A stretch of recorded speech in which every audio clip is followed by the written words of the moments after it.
with Virgin Suicides then?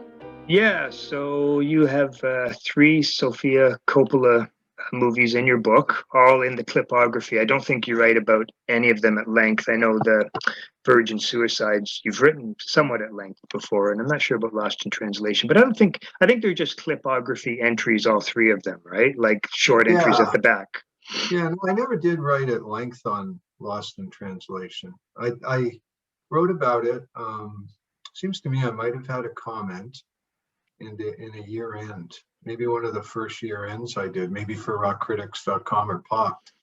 I have a vague memory of that, but no, and the only thing I ever wrote on Marie Antoinette was a comment on the message board.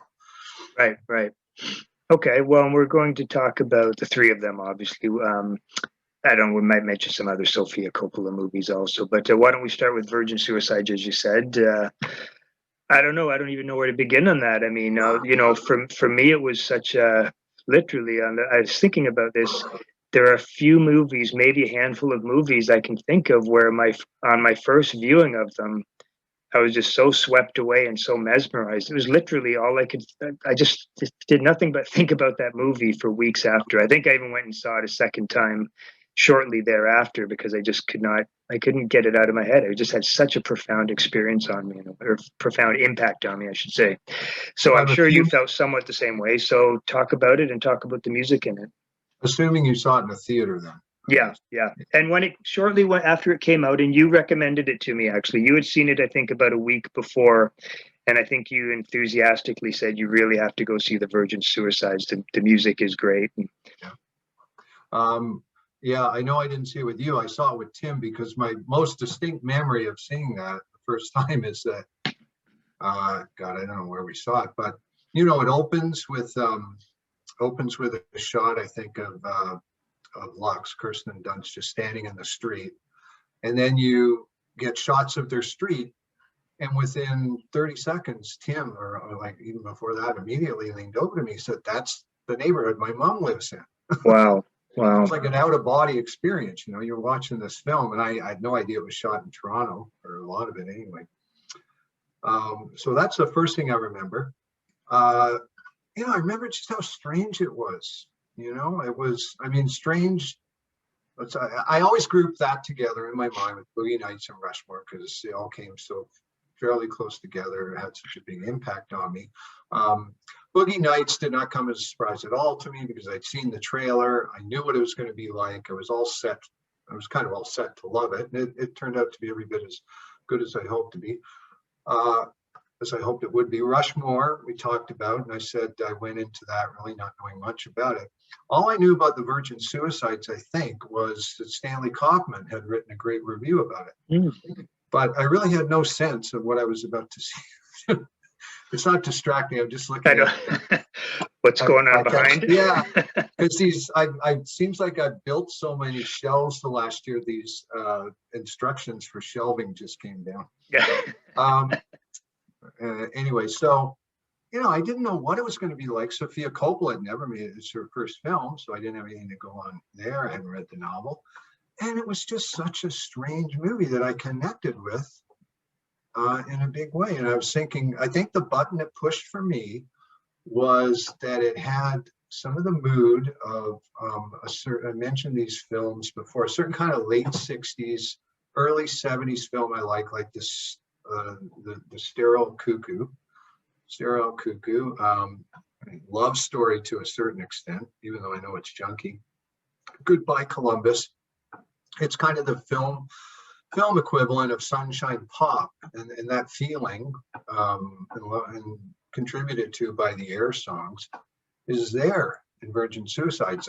Obviously, the film's a real downer, but it also has these really light moments, like the fantasy thing of Lux and the girls in that field when they're reading the diary and the Air song is playing. Yeah. I think that's what I connected to most. And that, and obviously, it is one of the great films about high school. I mean, there are things in that are so right. I watching tonight, I was thinking that painful party that they have for the Cecilia before the night she kills herself.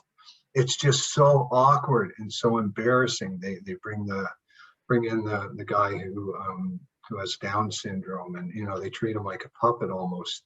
And the conversation that on the couch, you got your SAT scores, and it's hard to watch. Yeah. And that stuff was so accurate. So accurate, yeah. And then of course there was the music. I went to what song? It was strange. I couldn't search Virgin Suicides, but if I just did Virgin Suicides, what song on Google, I managed to get the list here. So, you've got two things going on, three things in a way. The third one's weird. You've got the 70s stuff, which is top to bottom pretty great. Yep. You've got the Air soundtrack, which is also pretty great. And then I'd forgotten this, and especially looking. I know what you're going to say.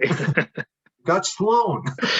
And only one of which I ever registered, and not in any big way. But isn't there I was looking at a list recently too, and there's 4 songs or something by them. And songs. I do remember one a little bit, but they must be so far in the background. I mean. Yeah, I'm just going to call it up now. So I guess the one that we know would be The Good in Everyone, right?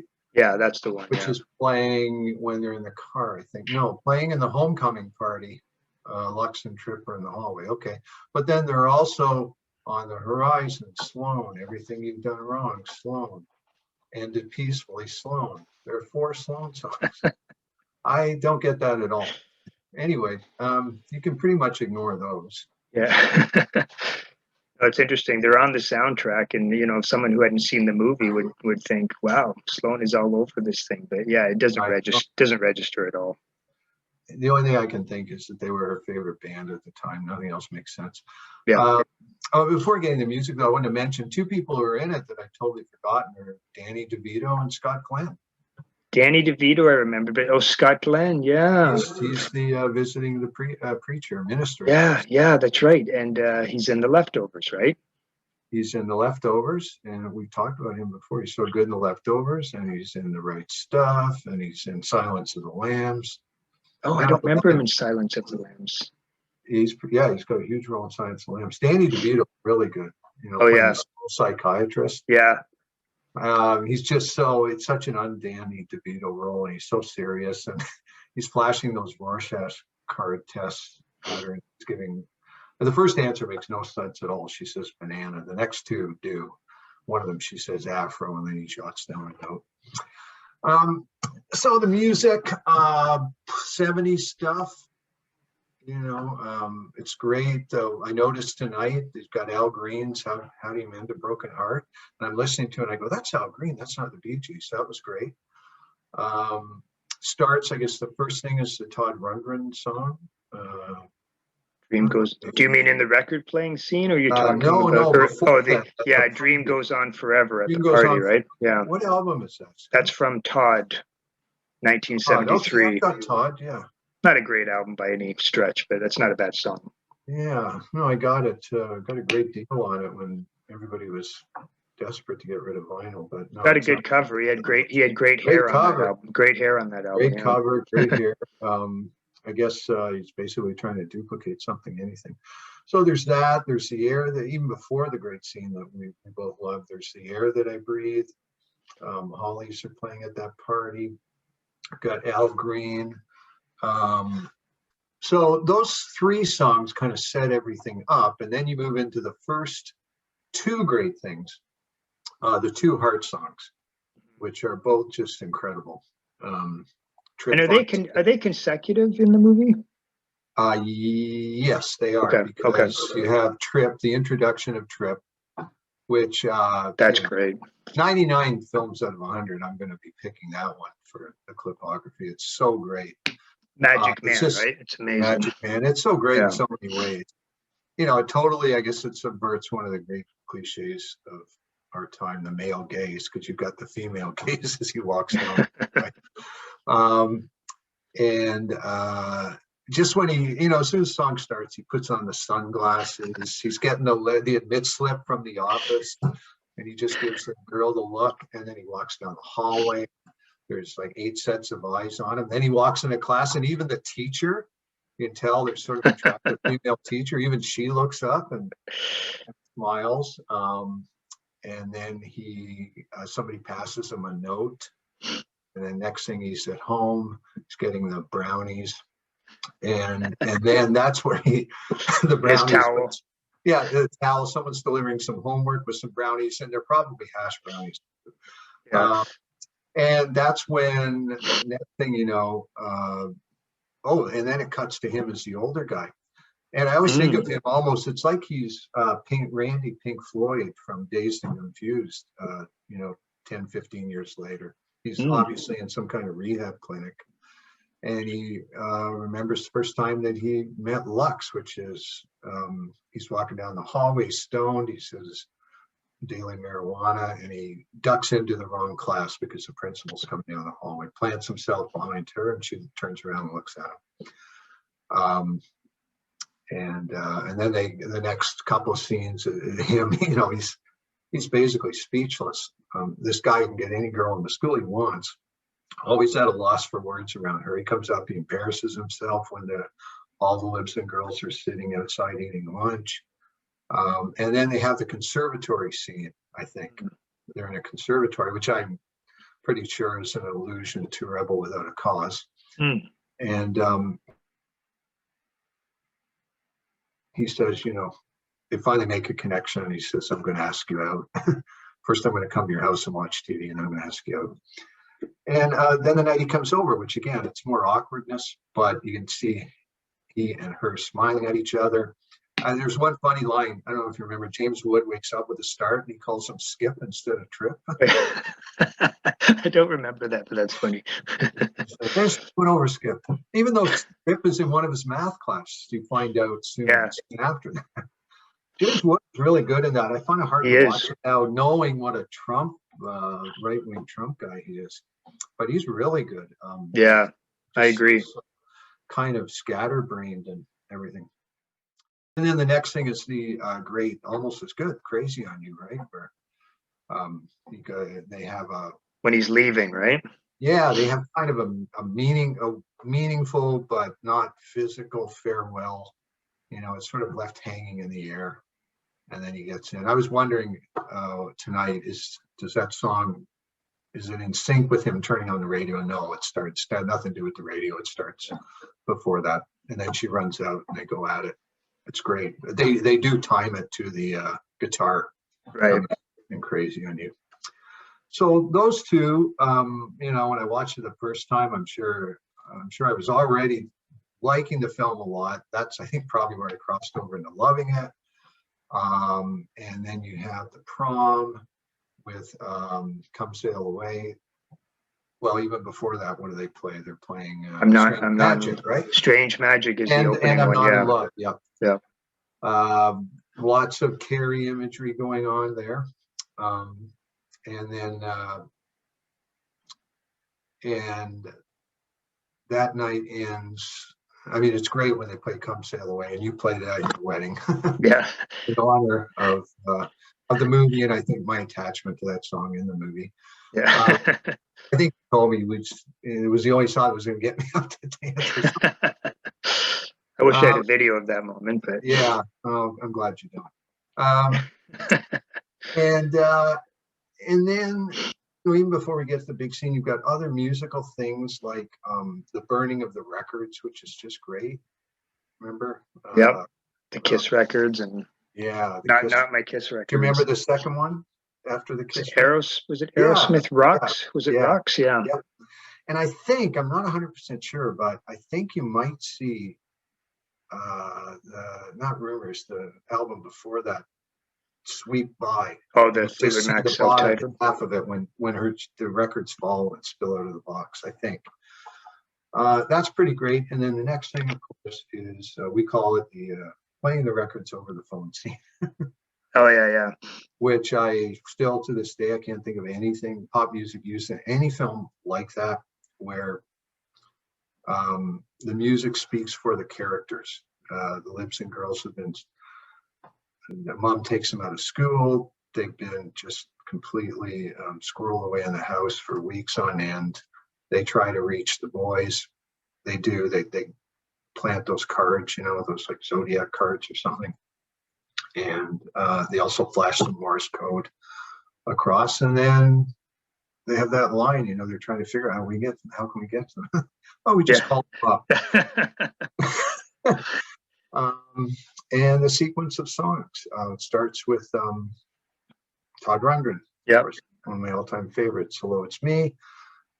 They play that for them, and the girls respond with Gilbert O'Sullivan, Alone Again Naturally, and then the boys come back with Run to Me, Bee Gees. And then the fourth song, I think I was looking at what song list, and I think they say it's also the boys. I assumed it was boys play a song, girls play a song. So maybe this is still the boys, Carole King, So Far Away. Oh, I thought it was the girls, but I thought it was too. Yeah, I think maybe it's not that. Maybe it's not that clear. Like it might not be. Food for thought. There was going to be a fifth record played. The boys had a record ready. Oh, they did? In the next scene, yeah. Oh, wow. Where they try to call them, but I think this is after some of the mom's taking more steps and they can't even call them, but they've got a record waiting to play. So I don't know if that record was going to be. Well, this would be a good place to insert then. I was looking at the one piece that you did write where you did go into virgin suicide somewhat shortly after it came out, I think, Strange Magic, which holds up really well. And I liked a lot what you wrote about virgin suicides. And you did mention at the end of that, I don't know when's the last time you read that piece, but you did mention about the record playing scene. You said, I wish they had fit in a couple others. Can you remember can you remember what you mentioned? No. Oh, so I actually mentioned a couple of songs, eh? Yeah, like just you. I mean, you didn't say that they had a fifth record queued up, but you just Badfinger, okay. Day After Day. That would. What was sense. The other one? Precious and Fugue. No, it wasn't that. Keep talking, and I'll find it in the meantime. I've got it close by. So I'm not surprised. I always mention Badfinger as one of the key songs, and that would have been great. I mean, yeah. And Badfinger, Badfinger is the Breaking Bad band, right? Not Day After Day. Yeah. This one I don't. Well, this one, no, I think it would be really interesting too. But Harry Nilsson, Without You. Without You, yeah. Yeah, I group all those songs together, and then you can throw in Precious and Few too. Ah, okay. It's really one of the, I think, most impressive debuts. Certainly in the last, you go through film history. I mean, you think of things like Citizen Kane and Breathless and films like that. It's not necessarily up there with those. I mean, I much prefer it to Breathless, but it'd be hard for me to argue that Breathless changed film. That right. Didn't. But and certainly in the last 30, 40 years, I think it's one of the great debut films. And I've come to really like Marie Antoinette more, and I'd almost say for a first three films off the top, she doesn't give up much ground to anybody, because even with somebody like Scorsese, you start with Who's That Knocking at My Door, which is a fine film. And I know Marcus and other people would say, well, it's better than Goodfellas. Not for me. Yeah, not for me either, but it's still weaker than Mean Streets Taxi Driver. Yeah. Raging Bull. So Scorsese doesn't have, to me, and then certainly his third film is Boxcar Bertha's in there. Yeah. And I'd be hard pressed to think of anyone that started off in recent times with three stronger films. It depends a lot on what you think about them. And then Tarantino starts off with Reservoir Dogs, Pulp Fiction, but then you get, I think Kill Bill comes next. No, I think it is Jackie Brown, isn't it? Jackie Brown. So that's pretty strong. I mean, I'm not crazy about Pulp Fiction, but that's pretty strong. Exactly. I think you and I are unusual in not thinking Pulp Fiction was the greatest of those three. So on balance, you would certainly say those three. But I'm getting off topic here, but yeah, no, I was thinking about the same thing though. Like, we'll talk about Marie Antoinette, and I hadn't seen it before. I'd only seen bits of it before, and I did watch it all the way through, and I quite liked it. It did make me think, like these are three really strong films to start with. It's like, wow. And they're also different than each other in some ways too. There's some thematic similarities for sure, I think. In fact, there's a lot of echoes in Marie Antoinette of Virgin Suicides, which is kind of interesting. Or even, definitely, and even I thought when I watched Marie Antoinette, when she's in the coach riding along, she's staring out the window, that's like lifted almost exactly from Lost in Translation, where Scarlett Oh, Johansson is in a car looking at all the neon. well, see, in that case, I think it's maybe from both because I agree with you, but I equated it with a specific shot right from Virgin Suicides too, which wasn't in Travel though. Like maybe just I was thinking of a shot of Lex in her bedroom or something with her head kind of Okay. in that position. But there was another shot too of Now, Kirsten Dunst and Marie Antoinette that seemed right out of Virgin Suicides. I couldn't place the scene, but it was just like as soon as I watched it, like that's Virgin Suicide, like she's playing on the Virgins, she's using the same person, and it's definitely an echo of that. So, but well, I you know hear what what you're it's saying about the Lost in yeah, Translation too. So. it's definitely an echo of Virgin Suicides and Marie Antoinette, where everybody's whispering rumors about Marie. You get a lot of that, right? In the Virgin Mm, Suicides, where people are talking about the girls and the parents, neighbors, and it's not quite whispered and they're not near them, but it's the same idea where people are always talking and conjecturing and stuff like that. well, and we'll get into this, but I think even thematically, there's a lot of similarities. I'm Anyway, sure. we'll get to that. So Oh yeah, Marie is it's about yeah, girls that are girls that are trapped in some ways, right? That's how I see those absolutely, films. So and Lost in Translation yeah, too. He's yeah. trapped. It's kind of, I won't say loveless marriage, but not a strong one. Yeah. So the only thing maybe I think you summed up the music great there. The only thing maybe I would add there's just maybe one thing that was maybe a little different from my experience is that I was actually I think I was swept into the film right from the Air song. Like I was just well, I think that comes maybe about maybe half an hour into the movie You or talking something like about the set Sumatin, Sematin, yeah. what And about I think I did know that song before. It was always the one song by Air I loved, but I can't remember if I knew it. I think I knew it before the movie, so I Oh, I was still familiar love with that it. song so much. I mean, that was Oh, one of the it's first, great.